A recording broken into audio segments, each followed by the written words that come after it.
Hi friends, welcome to మన blogs. ఈరోజు నేను మా ఇంట్లో మా మిస్సెస్కి కొంచెం హెల్త్ బాగాలేదండి. నేనే వంట చేద్దామని ఫిక్స్ అయినా. అందుకోసం అని చెప్పేసి ఈరోజు ఎగ్ ఫ్రై చేద్దామని డిసైడ్ అయినా. ఎందుకంటే అది ఒకటే కదా మనకు త్వరగా అయ్యేది. అందుకని చెప్పేసి ఫస్ట్ ప్యాన్ పెట్టి కొంచెం ఆయిల్ పెట్టుకొని ఆనియన్స్ మిర్చి నేను ముందే కట్ చేసి పెట్టుకున్నా. టమాటో కూడా అంటే నేను జీలకర్ర వేస్తున్నాను. జీలకర్ర, ఆవాలు ఫస్ట్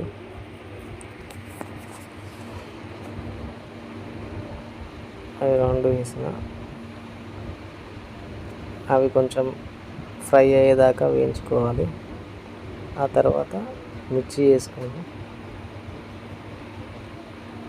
మిర్చి ఏంటిదంటే అందరూ మిర్చి వేసిన తర్వాత వెంటనే ఆనియన్స్ కానీ టమాటా కానీ వేస్తారు.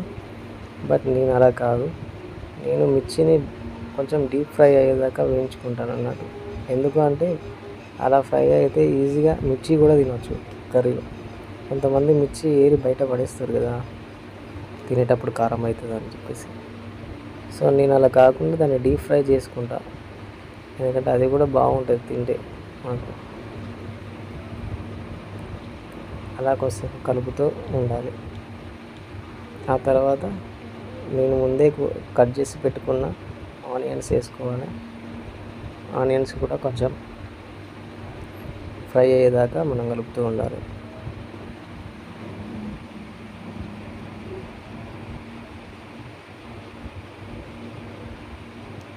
అప్పుడప్పుడు ఇలా వంట చేస్తాను. నాకు కూడా అంతగానం వంట రాదు, ఏదో నేను అట్లా ట్రై చేస్తాను అంతే. కొన్ని చికెన్ కానీ ఎగ్ కానీ వెజిటేబుల్స్ నేను ఎక్కువ ప్రిపేర్ చేసుకుంటా. నాన్ వెజ్ ఎక్కువ చేయను. అల్లం కొంచెం వేసుకోండి, ఎందుకంటే టేస్ట్ కోసం. అల్లం వేస్తే కొంచెం డిఫరెంట్ టేస్ట్ ఉంటుంది. అల్లం లేకపోతే మనకు ఏ కర్రీ అయినా టేస్ట్ అనేది రాదు. అది వేసి అలా కలుపుకోవాలి. ఆ తర్వాత కట్ చేసిన టమాటో ముక్కలు వేసుకోవాలి. నేను టమాటో వేసినా కూడా కర్రీని ఫ్రై చేయగలుగుతా, అలాగే లేకపోతే కర్రీ అయినా చేయగలుగుతా. అలా కొంతమంది ఏం చేస్తారంటే టమాటో వేస్తే దాన్ని కర్రీ చేస్తారు. బట్ నేను అలా కాదు. నేను కర్రీగాను ఫ్రై రెండు ఏదైనా చేయగలుగుతా.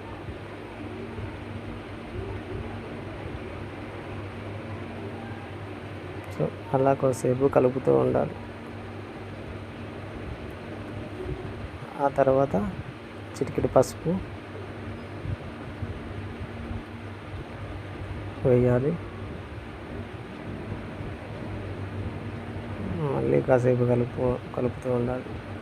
జస్ట్ ఒక 10 మినిట్స్ మనం కర్రీ ప్రిపేర్ చేసుకోవచ్చు, నేను చేసే ఫార్మాట్లో చేసుకుంటే.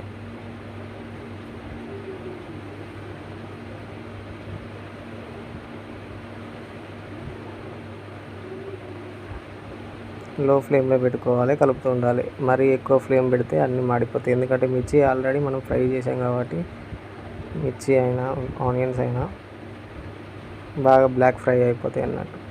అలా కాకుండా కొంచెం నార్మల్గా ఉంటే సరిపోతుంది. కొంచెం సాల్ట్ వేసుకోవాలి. సాల్ట్ మీరు ఇప్పుడు వేసుకున్నా ఏం కాదు, లేకపోతే ఎగ్ వేసాక కూడా సాల్ట్ వేసుకున్నా ఏం కాదు, అది మీ ఇష్టం. ఇప్పుడు వేసుకుంటే ఏంటిదంటే మళ్ళీ ఎగ్ వేసాక మళ్ళీ కొంచెం వేయాల్సి వస్తుంది. ఎందుకంటే ఎగ్కి సాల్ట్ పట్టదు కాబట్టి. అలా కాసేపు కలుపుతూ ఉండాలి.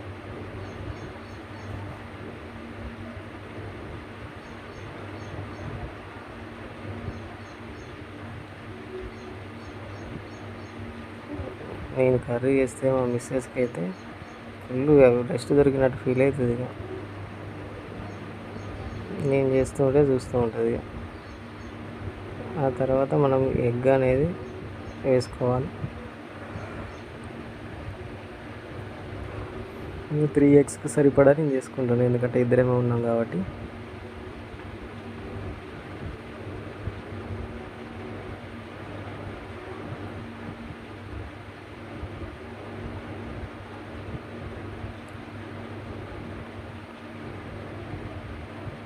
3 ఎగ్స్ వేసాక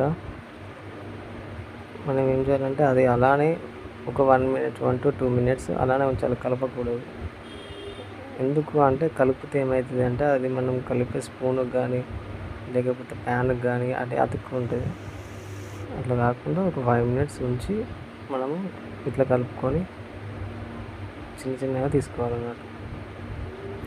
ఇట్లా తీసుకుంటే ఏమవుతుందంటే మనకు కర్రీ కూడా మంచిగా డీప్గా ఫ్రై అయిపోతుంది అన్నట్టు.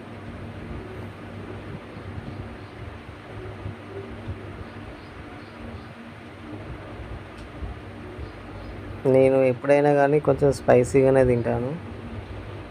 నాకు స్వీట్గా చేయడం అంటే తినడం అంటే కూడా నచ్చదు. చూసారా ఫ్లేవర్ ఎలా వచ్చిందో. ఇప్పుడు కొంచెం కారం పొడి వేసుకోవాలి, అది మీకు ఎంత అవసరం ఉందో అంతే వేసుకోండి. నేను ఎక్కువ కారం తింటాను కాబట్టి నేను కొంచెం ఎక్కువనే వేసుకున్నా. కారం పొడి వేసుకొని కొంచెం కలుపుకొని మళ్ళీ ఒకసారి లాస్ట్కు మనము మసాలా సాల్ట్ కూడా మళ్ళీ యాడ్ చేసుకోవాల్సి వస్తుంది.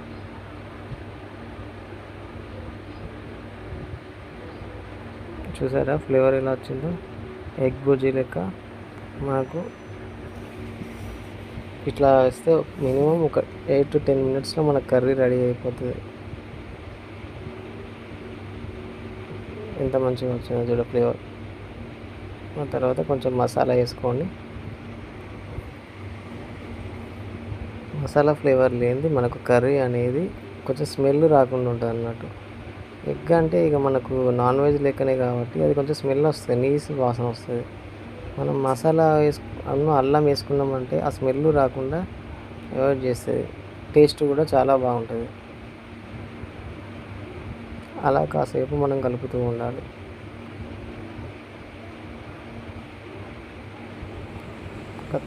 కర్రీ రెడీ, సర్వ్ చేసుకొని తినడమే. ఇక చూడండి, మనం చేసి తినబెడితే చాలు ఇళ్ళకు. సూపర్ ఉన్నదట. మనం చేసి సూపర్ ఉన్నది అంటే రోజు చేయమంటారు, అందుకే మనం చేయొద్దు, ఎప్పుడో ఒకసారి చేసుకోవాలి అంతే. ఊకే చేస్తే మనన్నే చేయమంటారు. ఓకే బాయ్ ఫ్రెండ్స్, వీడియో నచ్చితే షేర్ చేయండి.